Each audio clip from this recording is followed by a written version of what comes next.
to define graphs, when we were defining motion, we had various parameters. In the same way, when we are defining graphs, we will be having various parameters. And those parameters will be slope, area under the curve, okay, value of tan theta or theta, inclination with the x-axis. Okay, these will be the parameters concerning, graphs. So whenever, a small thing you must remember whenever you are targeting graph problem, if you get a smiling curve,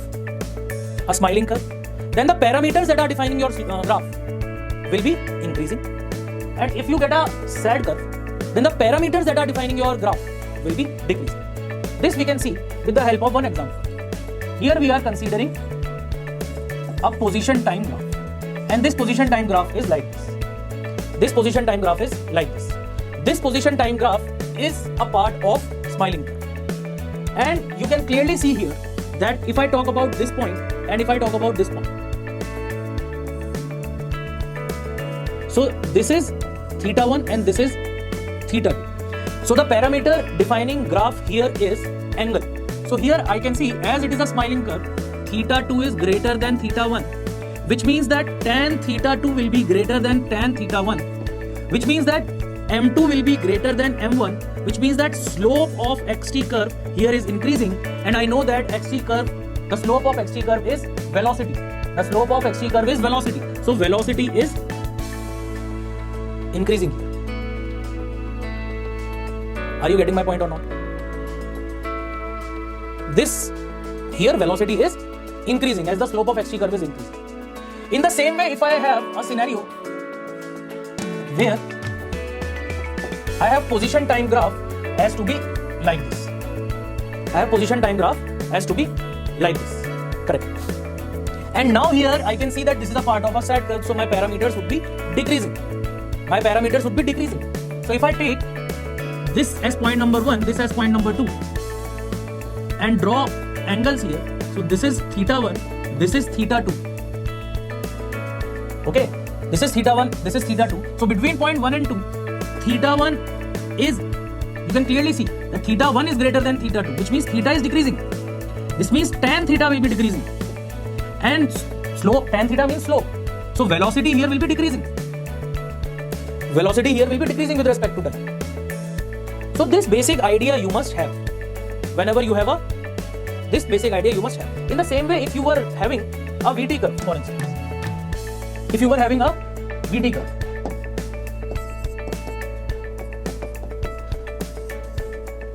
So you have a VT curve somewhat like this. You have a VT curve somewhat like this. Okay. You have a VT curve somewhat like this.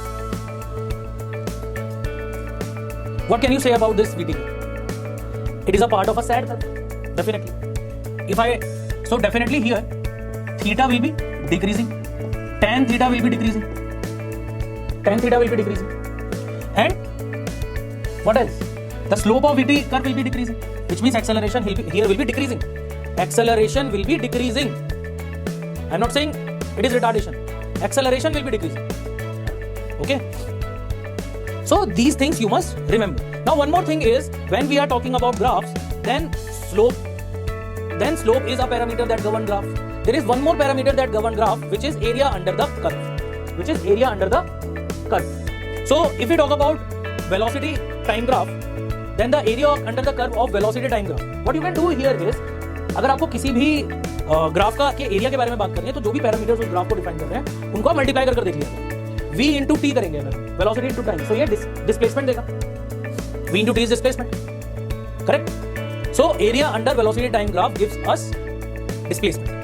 Okay, it gives us displacement. And if we talk about area under acceleration time graph, so again we'll be multiplying acceleration into time, and we know that v minus u is equal to at.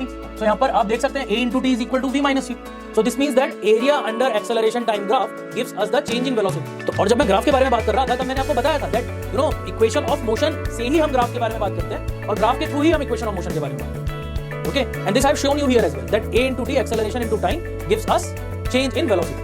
We have a AT curve somewhat like this, and I am trying to ask you that velocity at the end of 4 seconds is, if initial velocity is 8 meter per second. That is the question. So student, it's a very simple question. देखकर ही आपको हो जाना चाहिए, इसको pen भी चलाने की जरूरत नहीं है इस question. Here area will be 10. this will be half into 10 into 2. So this will be 10. And area of this triangle here will be half into 2 into, because this is 2 second, minus 10. So again this is minus 10. So total area under the curve is coming out to be 0. Okay, total area under the curve is coming out to be 0. So if total area under the curve is 0, and we know that area under AT curve gives change in velocity. So area under AT curve is 0. Change in velocity means V final minus V initial.